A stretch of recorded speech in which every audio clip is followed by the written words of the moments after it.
ఖజానా ఖాళీగా ఉండడమో, లేదంటే 7,000 కోట్ల అప్పు చేయడమో, 35,000 కోట్ల టార్గెట్టో ఇవన్నీ కూడా చూసుకుని ఉన్నారు. సో ఆగస్టు 15 అని చెప్పి రెండో డెడ్లైన్ అయితే ఇచ్చారు రైతులకి. ఇది కూడా ఎంతవరకు సాధ్యం అని ఒక క్వశ్చన్ వస్తే గనక ఏ విధంగా ఎంతవరకు అనలిస్ట్ కూడా చెప్తూ ఉన్నారు రామ్ గోపాల్ గారు. ఒకవేళ ఆగస్టు 15కి స్టార్ట్ చేస్తారేమో, ఏదైతే మీరు సవాల్ విసురున్నారో బీఆర్ఎస్ కూడా రాజీనామాలు సిద్ధమై ఉందో, ఆగస్టు 15 నాటికి స్టార్ట్ చేస్తున్నాము, ఇప్పటికి అంతా కూడా క్లారిటీ వచ్చింది, ఇప్పటి నుంచి స్టార్ట్ చేస్తున్నాం అనే విధానాన్ని తీసుకొస్తారా?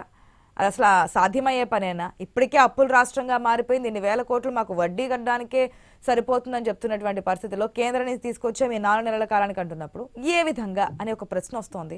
ఫస్ట్ దానికి క్లారిటీ ఇవ్వండి. లేదమ్మా, తప్పకుండా రైతులు చల్లగా ఉండాలి అంటే, ఇప్పుడు ఫర్ ఎగ్జాంపుల్ మన ఇంట్లో పిల్లలు పెద్ద పెద్ద చదువులు చదువుకోవాలి, మంచి భవిష్యత్తు ఉండాలంటే అప్పులో సప్పులో చేస్తాం. ఎందుకు చేస్తాము? వాళ్ళు బాగుండాలి, వాళ్ళు బాగుంటే మనం కూడా బాగుంటామని ఒక ఆలోచన విధంగా వీళ్ళంతే. ఎవరేదో మాట్లాడతాని గురించి నేను మాట్లాడానమ్మా. మా కాంగ్రెస్ పార్టీకి పూర్తి అవగాహన ఉంది రైతుల మీద. ఎందుకంటే ఇది నిన్న మొన్న వచ్చిన పార్టీ కాదు, లేదా 5-10 ఏళ్ల కింద పుట్టిన పార్టీ కాదు. ఫస్ట్ కాంగ్రెస్ పార్టీ, తర్వాత అన్ని పార్టీలు పుట్టుకొచ్చినాయి.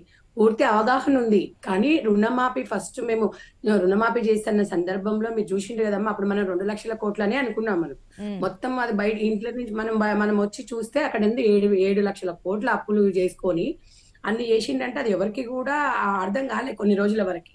కాబట్టి ఒక్కటమ్మా, ఇప్పుడు 10 సంవత్సరాలు సరే ఇక్కడున్న రాజకీయ నాయకులకు తొందరపాటు ఉండొచ్చు, కానీ తెలంగాణలో ప్రజలకు తొందర లేదు. వాళ్ళు ఏమంటున్నారు, ఇక చేసిండు 9 ఏళ్ళు 10 ఏళ్ళు ఉండి ఈయన చేయలేదు కానీ ఇక 100 రోజులలో వాళ్ళ మీద పడ్డారు అని చెప్పేసి ప్రజలే అనుకుంటున్నారు. మేము డెఫినెట్ గా మేము అన్నది కంపల్సరీ నెరవేరుస్తాం. ఎందుకంటే తెలంగాణ ప్రజలు మాకు 5 సంవత్సరాలు అవకాశం ఇచ్చిండ్రు. ఒక రోజు అటో ఇటో డెఫినెట్ గా చేయగలుగుతాము. రుణమాఫీ అనేది రేవంత్ రెడ్డి గారు లక్ష్మీ నరసింహ సాక్షిగా చెప్పిండ్రు. ఒకటమ్మా, ఇప్పుడు ఏదన్నా 10 రూపాయలు 1 రూపాయి పెరిగింది అంటే అది ప్రజలకు తీసుకొచ్చి పెట్టడానికే తప్ప రేవంత్ రెడ్డి కుటుంబంలో, బట్టి విక్రమార్ కుటుంబంలో, మంత్రుల కుటుంబం వాళ్ళు వాడుకోవడానికి కాదు. మరి అది బీఆర్ఎస్ ప్రభుత్వం గతంలో ఏం చేసింది? దోసుకొని దాచుకుంది. కానీ కాంగ్రెస్ పార్టీ దాచుకున్నది మొత్తము జనాలకు పెట్టే మనస్తత్వం అనేది కాంగ్రెస్ పార్టీ గురించి అందరికీ తెలుసు. ఎస్సీలు గాని, ఎస్టీలు గాని, గిరిజనులు, ఎవరు అర్జనులు గాని, ఎవరైనా గాని అండి, వీళ్ళందరి గురించి, యువత గురించి కానీ, మహిళల గురించి కానీ ఆలోచించి ఒక మంచి పథకాలను ముందుకు తీసుకొచ్చింది. ప్రతి ఒక్క నాయకులు కూడా, ఇక్కడ ఉన్న నాయకులు కూడా చెప్తున్నారు, ఇలా ప్రజలకు, ఇలా మహిళలకు ఉచిత బస్సు పెట్టింది అని. ఆ ఉచిత బస్సు నుంచి నెలకు 2-3 వేలు సేవ్ అవుతున్నాయని వాళ్ళే చెప్పిండ్రు. ఒక్కొక్కటి అమలు పరుచుకుంటూ వస్తాము.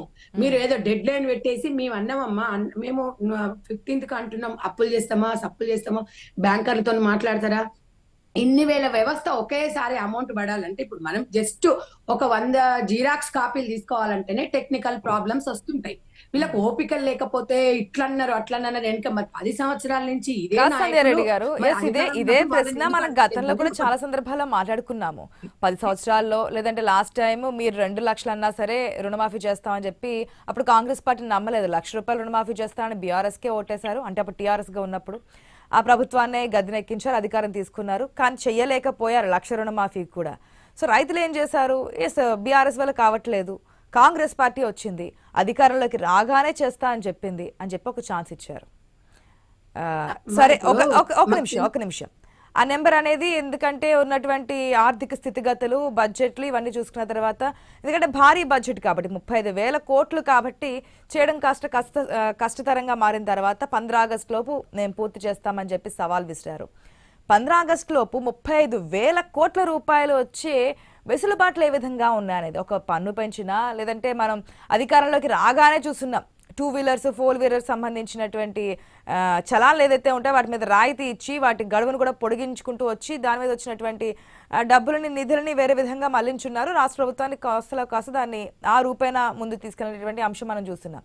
కానీ ఏ విధంగా బ్యాంకులు రుణమాఫీ చేయడానికి, టైప్ చేయడానికి సిద్ధంగా ఉన్నాయా? ఇన్ని వేల కోట్ల రూపాయలు ఏ విధంగా సాధ్యమవుతుంది? ఎందుకంటే రైతులు మళ్ళీ ఆశలు పెట్టుకుంటున్నారు. మీరు అధికారంలోకి రాగానే చేస్తారని చెప్పి కొన్ని ఆశలు పెట్టుకున్నారు. మీరే చెప్పున్నారు ₹1,00,000 రుణమాఫీ చేస్తా అన్నారు. 5 సంవత్సరాల్లో 1,00,000కి వడ్డీ ఎంత అయింది అని చెప్పి ప్రతిపక్షంలో ఉన్నప్పుడు మీ పార్టీ నాయకులు చేసినటువంటి విమర్శలు అవి. అధికారంలోకి వచ్చారు, మరి 2 లక్షల రుణమాఫీ అంటున్నారు. దానికి ఎంత తక్కువలో చూసుకుని 5 నెలల కాలంలో వడ్డీ ఎక్కువగానే పడి ఉంటుంది కదా. ఇవన్నీ కూడా చూసుకోవాలి కదా. ఒకవేళ సాధ్యం కాకపోతే అది మళ్ళీ బడ్డనే పెరిగిపోతుంది కదా. సో వెసులుబాట్లు, విధి విధానాలు ఏ విధంగా ఉంటున్నాయి కార్యాచరణ ఈ 35,000 కోట్ల రూపాయల బడ్జెట్ సంబంధించి? అమ్మా, ఒకటి, రైతులకు ఇచ్చిన మాట కాంగ్రెస్ పార్టీ ఎప్పుడు తప్పదు. ఒక రోజు అటో ఇటో అవుతుంది తప్ప, ఇలా మీరు తెలంగాణలో ఇలా బీఆర్ఎస్ పార్టీ నమ్మిందని మీరు చెప్పిండ్రు. ఇవాళ అదే ప్రజలు ఒకసారి ఎవరికైనా అవకాశం ఇచ్చిండ్రు, వాళ్ళు చేయలేదనేది క్లారిటీగా వచ్చింది. కాబట్టి ఇప్పుడు ఎంపీ ఎలక్షన్ లో డిపాజిట్లు కూడా రావు, అసలు అది ఉనికి లేకుండా పోయింది. నేనేమంటున్నా అంటే గ్రామీణ ప్రాంతాలలో రైతులే అమ్మాయి రోజు ఓట్లు వేసింది. ఎందుకంటే వాళ్ళకి తెలుసు ఇలా గ్రామీణ ప్రాంతాలలో రైతులందరూ కూడా కాంగ్రెస్ పార్టీని 100% నమ్ముతున్నారు. ఆ నమ్మకాన్ని మేము ముమ్ము చేయము. ఇప్పుడు మనము ఏదైనా మనమేమో ఆర్థిక శాఖ చూసుకుంటది, ఎక్కడి నుంచి సోర్స్ లేదు. ఇప్పుడు మన టీవీల ముందు కూర్చొని మీరు గాని నేను గాని ఎక్కడి నుంచి తెస్తాం, ఏం తెస్తారంటే వాళ్ళకి ఒక అవగాహన ఉంటది, ఉంటేనే వాళ్ళకి ఒక క్లారిటీ ఇస్తారు తప్ప మనము ఎక్కడి నుంచి తీసుకొస్తాం, ఎట్లా ఇస్తామంటే డెఫినెట్ గా బ్యాంకర్లతో కూర్చొని మాట్లాడిన తర్వాతనే ఒక సీఎం గారు ఒక మాట చెప్పిండ్రు.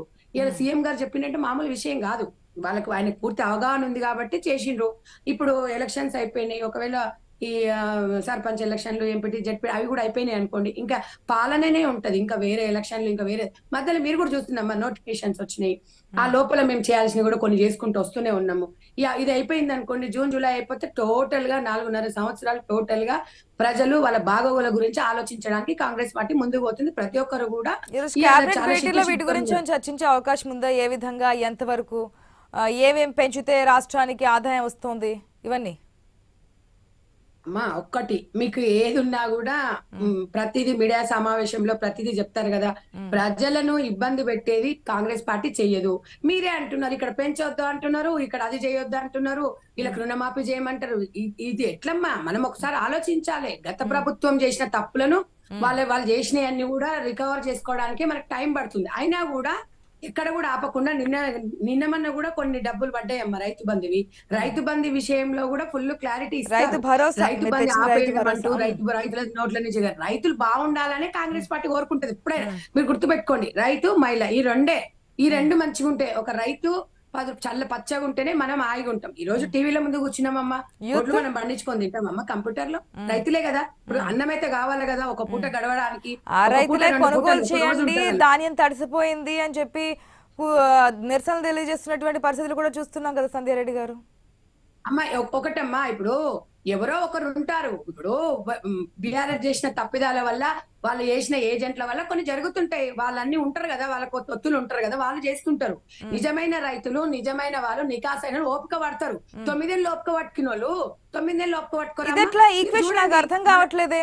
గతంలో మీరు ప్రతిపక్షంలో ఉన్నప్పుడు ఇదే రైతుల గురించి గిడ్డంగల దగ్గరికి వెళ్ళి, రైతుని కొనుగోలు కేంద్రాల దగ్గరికి వెళ్ళి, స్టోరేజ్ చేసుకున్నటువంటి దగ్గరికి వెళ్ళి, కేంద్రాల దగ్గరికి వెళ్ళి రైతులతో మాట్లాడి, మీరు కనీసం టార్పాలిన్లు కూడా ఇవ్వలేనటువంటి దుస్థితిలో ఉంది గవర్నమెంట్ అని చెప్పి మాట్లాడినటువంటి పరిస్థితుల్లో ఆ రైతులు కూడా కరెక్ట్ కాదా? 2 నెలలు కాగానే 3 నెలలు కాగానే ఎంబడివాడి ఇట్లా చెప్పలేదు. మేము వాళ్ళ అధికారంలోకి వచ్చినాక 5 సంవత్సరాలు 3 సంవత్సరాలు 2 సంవత్సరాలు ఇట్లా 2 నెలలు 3 నెలలు కాకముందుకు ఏమన్నారు మీరు? తెలంగాణ వచ్చింది ఇప్పుడే, చిన్న బిడ్డ పుట్టింది, 3 నెలలు ఉంది, 6 నెలలు ఉంది, బారసాలు ఉంది, అడుగులేస్తుంది అని చెప్పిండ్రు. ఇవన్నీ మర్చిపోయినరమ్మా మీరు? అరే మాకు టైం ఏం మర్చిపోలే.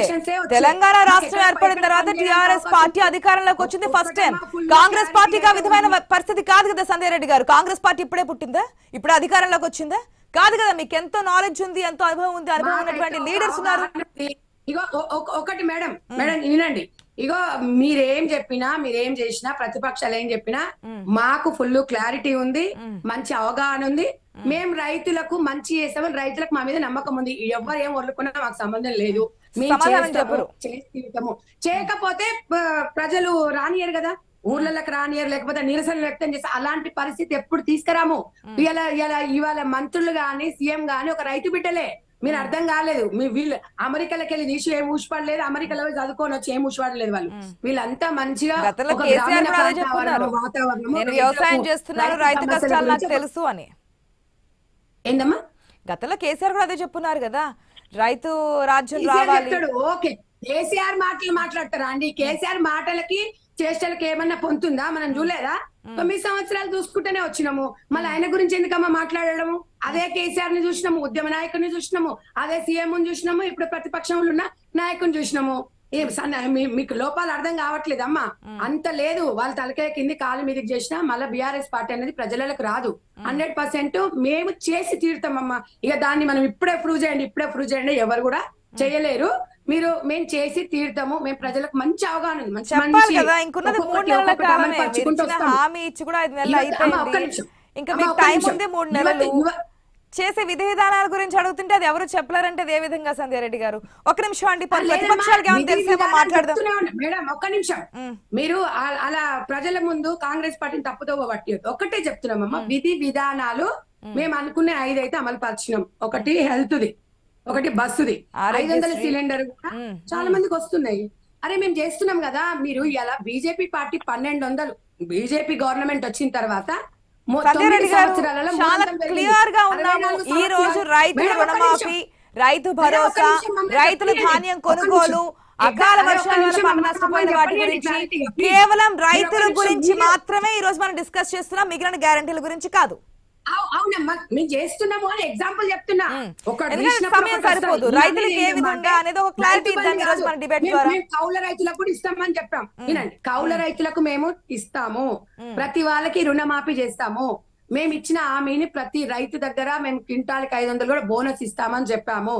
ప్రతి రైతుకి ఏది అవసరం ఉన్నా మేము చేస్తామన్నాం. ఇప్పుడు ఈయన రైతు బంధు ఇచ్చిన కానీ పంట బీమా కాదు, మేము రైతు బీమానే ఇస్తామన్నాము.